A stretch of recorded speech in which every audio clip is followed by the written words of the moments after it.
जय गुरु जी। जय गुरु जी संगत जी। आ, हमने कल बोला था कि आज हम बात करेंगे संगत की, कि संगत का सत्कार कैसे करें। और गुरु जी ने हमेशा बोला है कि संगत के रूप में ही वो कभी भी आपके घर में आ सकते हैं, किसी भी रूप में मिल सकते हैं। खैर, भगवान तो हमें कभी भी किसी भी रूप में मिल सकता है, चाहे वो स्पेशल भगवान हमें दर्शन देते हैं कोई गरीब के रूप में, या ऐसा रूप धारण करते हैं भिखारी का रूप, ताकि हमें हमारी सोच में भी कभी ना आए कि ये भगवान है जो हमारे इम्तिहान लेने आए हैं। तो ऐसे ही गुरुजी ने बोला कि संगत के रूप में कोई भी महापुरुष, कोई भी गुरुजी या कोई भी अन्य देवी देवता या ग्रह आपके घर में आ सकते हैं। करने वो आपका भला आते हैं, आपको ठीक करने आते हैं, आपकी सारी प्रॉब्लम्स को। लेकिन हम पहचाने कैसे, हमें कैसे पता चलेगा कि संगत के रूप में कौन हमारे जो घर में आ रहा है। तो हम क्या करें, इसके लिए यही है कि जब भी आप सत्संग करवाएं अपने घर में, जो भी संगत आपके घर में आती है, चाहे वो बहुत अमीर दिखे या आपको बहुत कोई गरीब दिखे, आपको कोई भी कंपैरिजन, कोई भी फ़र्क नहीं करना।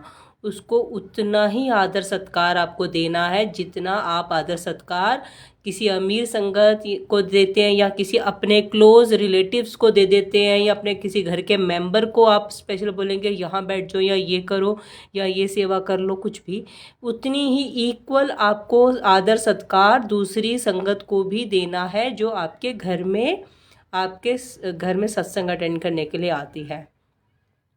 और उसके बाद नेक्स्ट बात आती है, कई लोग सत्संग कराते हैं तो बोलते हैं इधर नहीं बैठो जी, उधर बैठो, दूर चले जाओ, सोफे पे मत बैठो, नहीं नीचे ही बैठो। ऐसे कई रूल्स हैं जो संगत सत्संग करते हुए नए नए रूल्स अपने ऐड कर देते हैं, जो कि बिल्कुल गलत है। कोई बुज़ुर्ग है, कोई बेड पे या सोफे पे बैठना चाहता है, लेकिन उसको बोला जाता है नहीं जी आप नीचे ही आलती पालती मार के बैठो।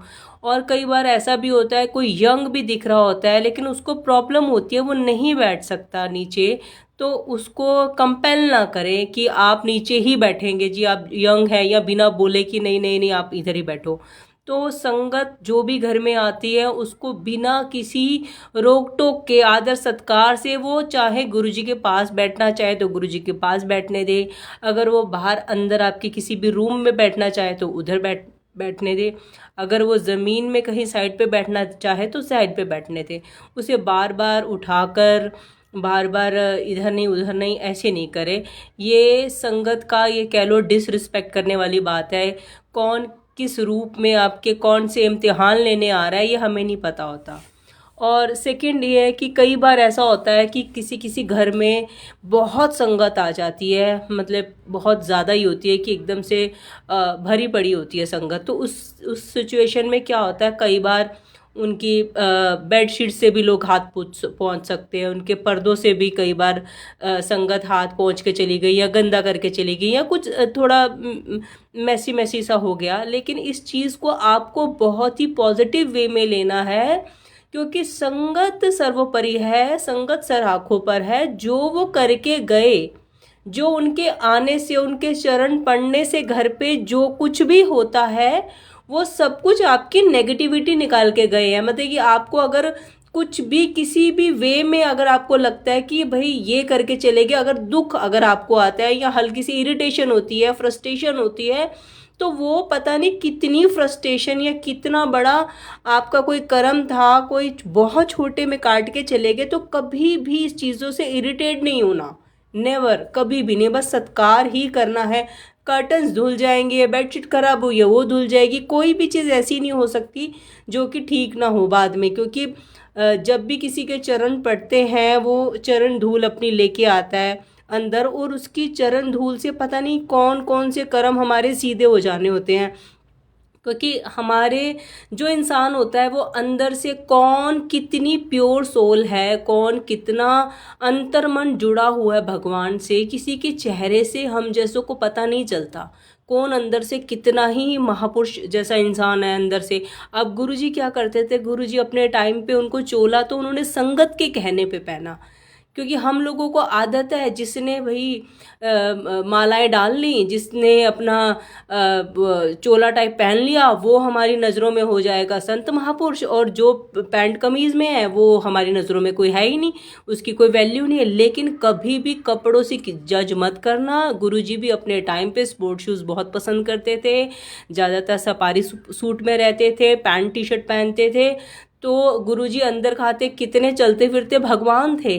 तो उस टाइम के लोग जज ही नहीं कर पाते थे, क्योंकि जो जितना प्योर होता है वो उतना दिखावों से दूर रहता है।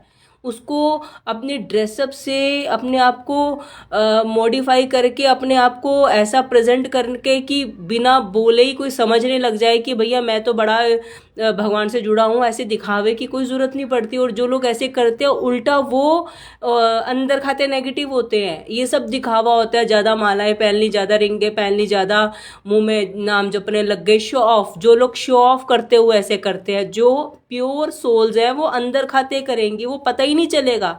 उनके मन में पाठ चल रहे होते हैं, उनके मन में सिमरन चल रहे होते हैं, वो जो करते हैं वो बताते ही नहीं है। क्योंकि सबसे बड़ा उसूल यही है कि हमें जो भी नित्य नियम करना है, जो भी हम डेली रूटीन में अपना पाठ या सिमरन कुछ भी करें, वो बताते नहीं हैं। वो हमारी अपनी भगवान की और हमारी अपनी पर्सनल जर्नी होती है। वो बताने से एक तो नज़र लग जाती है, बताने से रूटीन ख़राब हो जाती है, और बताने से हमारे में ईगो आती है, जी मैं तो ये करता हूँ डेली, मैं तो ये भी करता हूँ, ये भी करता हूँ, ये भी करता हूँ। और उसके बाद हमें वो फल मिलता ही नहीं है जो हमें मिलना चाहिए। तो कभी भी ये चीज़ों का दिखावा जो करता है, तो वो समझ जाओ कि वो प्योर नहीं है, वो शो ऑफ वाला है। तो ऐसे ही अगर संगत कौन सी कितनी प्योर है, किसके कितने ऊंचे ऊंचे कर्म हैं, किसके भाग्य में क्या क्या लिखा है, और उसके चरण धूल से आपके घर में पड़ने से आपके भाग्य कितने चमक जाने वाले, और वो किस रूप में आपके कितने कष्ट काटने आया है, छोटा सा आपको दुख दे के, तो ये नहीं पता होता है। इसलिए हमेशा संगत का सत्कार करें। जो कुछ भी हो रहा होता है उसको एक्सेप्ट करें। चाहे कोई अपने बच्चे ले आए, वो चिल्ला रहे हैं, लेकिन हाँ मना करना ज़रूर है, क्योंकि इससे डिसिप्लिन ख़राब होता है। गुरुजी का रूल है कि कोई बच्चे लेके ना आए, और बच्चों की वजह से सबका कंसंट्रेशन ख़राब हो जाता है।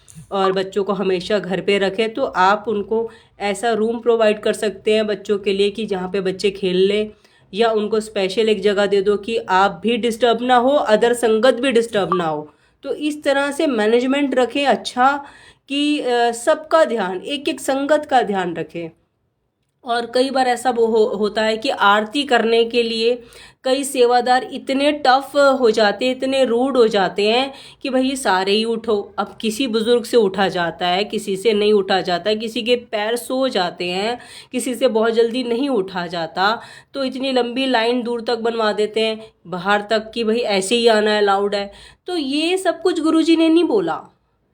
गुरुजी अपनी संगत को बहुत प्यार करते थे, बहुत सराखों पे रखते थे, बहुत खिलाते पिलाते थे, जोक्स भी करते थे, प्यार भी करते थे। तो गुरुजी ने तो अपनी संगत को बहुत प्यार किया हमेशा। तो इतना टफ संगत के साथ रूल कभी भी नहीं होना, कभी भी इतना रूड या इतना हार्शली उनको ट्रीट नहीं करना, उनको सराखों पे रखना। उनके जो चरण हैं, जो उनके जो जूते हैं, जोड़े हैं, आप उनको उस पे बल्कि माथा टेकिए। पता नहीं कौन आया आपके घर में, क्या आपके कर्म बदलने आया। उनके चरणों की धूल को आप अपने सर आँखों पे लगाइए। वो मिट्टी नहीं होती, वो एक गंदी मिट्टी नहीं होती, वो गंदे जोड़े नहीं होते। वो आपके घर में पता नहीं कौन किस रूप में आ गया है, और वो आपकी तकदीरें बदल देगा। इसका भी मैं आपको बताती हूँ क्या कॉन्सेप्ट होता है। मान लो किसी की किस्मत में लिखे हैं 4 बेटे, ठीक है, और यहाँ एक बंदा है जो दरबार गुरुजी पे आके बोल रहा है कि मुझे बच्चा दे दो, मुझे बच्चा दे दो, मुझे बच्चा दे दो। उसकी किस्मत में नहीं है। तो भगवान ये चरण धूल का क्या कॉन्सेप्ट होता है कि अगर ऐसे संत महापुरुष की या ऐसे किसी की जिसके भाग्य में 4 बच्चे लिखे हैं, 4 बेटे लिखे, उसकी धूल आप पे चली गई, आपने उसको सर माथों पे लगा लिया, तो आपकी किस्मत बदल गई, आपकी किस्मत में आ गया। अब उसने तो 4 बच्चे क्या करने हैं, 4 बेटे क्या करने हैं, ऑलरेडी एक होगा, और 4 का क्या करना है। तो ये कॉन्सेप्ट है एक्सचेंजिंग का। चरण धूल ये काम करती है या किसी की उम्र बहुत लंबी लिखी है, अगर किसी की उम्र लिखी है 120 साल जिएगा जी, उसको 120 साल बेड पे रख के क्या इसको जीना है। तो अगर किसी की उम्र बहुत शॉर्ट है, बहुत कम उम्र उसने जीना है, तो वो क्या होता है, चरण धूल से क्या होता है, उम्र शिफ्ट थोड़ी सी मिल जाती है। तो ये कॉन्सेप्ट होता है भगवानों का। या किसी की किस्मत में बहुत पैसा लिखा है, हाँ, बहुत गाड़ियाँ लिखी हैं, तो क्या कोई बहुत गरीब है, वो चाहता है कि घर में कम से कम एक बेसिक नीड्स हमारी पूरी हो जाए, इतनी बरकत डाल दो या एक छोटा सा घर बन जाए, तो क्या होगा, उसकी अगर चरण धूल हमें मिल गई तो हमारी किस्मत में एक घर आ गया। ठीक है, तो ये सब कुछ होता है, इसलिए चरण धूल सर आंखों में रखनी चाहिए। और अगर आपको गलती से किसी संत महापुरुष, किसी ज्ञानी की अगर चरण धूल आपकी किस्मत में, वो भी ऊपर वाला चाहेगा तो ही होता है, अगर वो चरण धूल आपको मिल गई, फिर तो समझो आप पूरा ट्रांसफॉर्म हो जाएंगे, फिर तो आपकी ज़िंदगी ही बदल जाएगी। तो हमेशा आदर सत्कार करें उनके जोड़ों का। ये नहीं है कि एक पैर लग रहा है, एक ठुड्डा लग रहा है, एक उधर जा रहा है जूता, एक इधर पैर लग रहा है तो दूसरा उधर भाग के जा रहा है जूता, कि जूतों की भी रिस्पेक्ट नहीं है। तो रिस्पेक्ट शुरू हो जाती है आपके घर के बाहर से ही, जोड़ों से ही, समझो।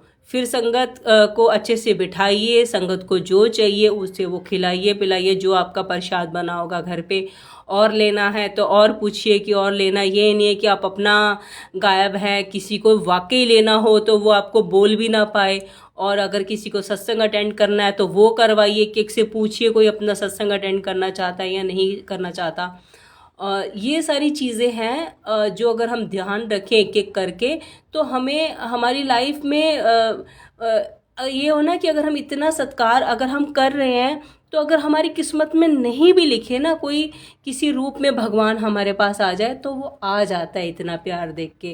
क्योंकि भगवान जो होते हैं वो तो डिवाइन होते हैं, उनको तो सब पता चलता है कि किस घर में मेरी कितनी भक्ति चल रही है, कौन फेक है, कौन सच्चा है, कौन दिल से सेवा करता है, किसके घर में कितना अच्छे से लंगर बन रहा है। और ये तो फिर भगवान भी दौड़ा चला आता है ऐसे घर में लंगर खाने के लिए, ऐसे घर में बैठ के संगत के साथ बैठने के लिए। क्योंकि गुरुजी तो अपनी संगत से इतना प्यार करते थे, कभी उन्होंने उनको शो ही नहीं किया कि मैं इतना बड़ा भगवान महाशिव हूँ। वो ज़मीन पे बैठ के उनके साथ लंगर कर लिया करते थे, वो उन्हीं की एक थाली में लंगर खा लिया करते थे। तो गुरुजी ने तो कभी किसी भी चीज़ का भेदभाव किया ही नहीं, वो इतना प्यार करने वाले होते थे। और कई संगत तो ऐसी होती थी जो उनके लिए दिल से कुछ बनाने के मन में भी सोचती थी, तो उनको खुद ही बोल देते थे कि तू मेरे लिए ये बना के ले आ। अगर उनको कोई मेडिसिन देना चाहता था ना, दिल से सोचता था कि शायद गुरुजी बीमार हो रहे हैं, क्योंकि गुरुजी तो दिखाते थे कि देखो मैंने उसका माइग्रेन का पेन अपने ऊपर लिया तो मेरा सर में बहुत बुरी तरह से दर्द हो रहा है, ये दिखाओ। क्योंकि वो तो मेडिटेशन से बर्न कर लेते थे सब कुछ, ये वो तो डिवाइन शक्ति थी, उनको तो दिखाने की ज़रूरत नहीं थी। लेकिन हम जैसे इंसानी चोले वाले इंसानों को दिखाना पड़ता था कि देखो मैंने अपने ऊपर लिया, वो मेरे पैर छूते ही ठीक हो गया और मेरे ऊपर आ गई ये सब चीज़ें। तो कोई कुछ मन में सोचता था, कोई सोचता था यार मैं मेडिसिन ये वाली दे दूँ, तो गुरुजी खुद ही बोलते अच्छा वो दवाई ले आई मेरे वास्ते। तो ये सब कुछ एक ऊपर वाले को ना हमारे अंदर बोलने से पहले ही, शब्द बनने से पहले हमारे इंटरनल भाव का पता चल जाता है। तो अगर आपके इतने इंटरनल भाव क्लीन होंगे ना, और अगर आप मन से कामना करेंगे कि हमारे घर में भी कोई किसी रूप में आ जाए भगवान, तो वो ज़रूर आते। और जिस दिन वो टाइम आ गया उस दिन आपकी लाइफ बिल्कुल बिल्कुल बिल्कुल ट्रांसफॉर्म हो जाएगी। समझो दुख से सुख आ जाएंगे, नेगेटिविटी से पॉजिटिविटी आ जाएगी, और घर में इतनी बरकत हो जाएगी। और सारी कहते हैं ना प्रॉब्लम, टेंशन, जितने भी लोग हमारे नेगेटिव खड़े होते हैं वो सब कुछ पॉजिटिविटी में बदल जाता है। बस एक बार एक उस मालिक की एक अच्छी नज़र ही हम पे पड़ जाए तो वो ही बहुत होता है। तो यही है तरीके उन तक पहुंचने के, यही है तरीके, स्टेप बाय स्टेप एक एक सीढ़ी चढ़ते जाएं, जो जो उनके रूल्स हैं। तो एक दिन ऐसा आएगा ही आएगा जब गुरु जी की इतनी प्यारी दिल से प्यार की बारिश हमारी ज़िंदगी में हो जाती है। जैसे हमारी मदर हमें अनकंडीशनल लव करती है ना, तो सबसे बड़ी प्यारी माँ है जो जगत जननी है, वो होता परमात्मा। जब उनका प्यार मिलता है, एक माँ की तरह, तो वो ये कह लो कि हमारी लाइफ में खुशियाँ ही खुशियाँ हो जाती हैं, क्योंकि गुरुजी सिर्फ खुशियाँ बांटते हैं। जय गुरु जी, शुक्राना गुरु जी, शुक्राना संगत जी।